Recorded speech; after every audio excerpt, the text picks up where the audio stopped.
இவ்வளவுதான் இவ்வளவுதான் இது அப்படின்னு சொல்றதுக்கு தட் இஸ் இட் அப்படின்னு சொல்லலாம்.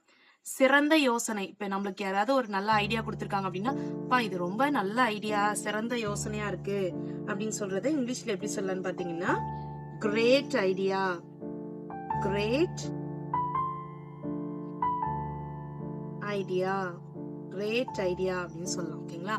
நெக்ஸ்ட், இப்ப யார்கிட்டயாவது நம்ம கேட்கும் போது மதிய உணவு சாப்பிட்டாயா, இப்ப யார்கிட்டயாவது எப்பயாவது சாப்பிட்டியா கேட்போம்ல, சோ அது மாதிரி மதிய உணவு சாப்பிட்டியா அப்படின்னு கேட்கறதுக்கு இங்கிலீஷ்ல எப்படி கேட்கலாம்னு பாத்தீங்கன்னா, had lunch, had lunch, had lunch இப்படி கேட்கலாம். நெக்ஸ்ட், உட்காருங்க, இப்ப நம்ம வீட்டுக்கு யாராவது வராங்க, இல்ல உட்காருங்க அப்படின்னு சொல்றதுக்கு இங்கிலீஷ்ல எப்படி சொல்லலாம்னு பாத்தீங்கன்னா, please sit, please sit. Okay friends, இன்னைக்கு நம்ம பார்த்த இந்த 10 சென்டென்ஸ்மே உங்களுக்கு கண்டிப்பா யூஸ்ஃபுல்லா இருந்திருக்கும்னு நினைக்கிறேன். நம்ம வெறும் ஷார்ட் ஸ்பீச் தான் பார்த்துட்டு இருக்கோம் ஃப்ரெண்ட்ஸ். இந்த 10 சென்டென்ஸ்மே நம்ம டே டு டே லைஃப்ல சின்ன சின்ன வேர்ட்ஸ் கூட தெரியாத பிகினர்ஸ்க்கும் கண்டிப்பா யூஸ்ஃபுல்லா இருக்கும். இந்த வீடியோ மறக்காம பாருங்க. அது மட்டும் இல்லாம என்னுடைய சேனலை சப்ஸ்கிரைப் பண்ணி வச்சுக்கோங்க ஃப்ரெண்ட்ஸ். தொடர்ந்து வீடியோஸ் பாருங்க. பார்க்கும்போது ஒரு லைக் பட்டன் பிரஸ் பண்ணிருங்க. உங்களுக்கு வேற ஏதாவது டவுட்ஸ்னா கமெண்ட் செக்ஷன்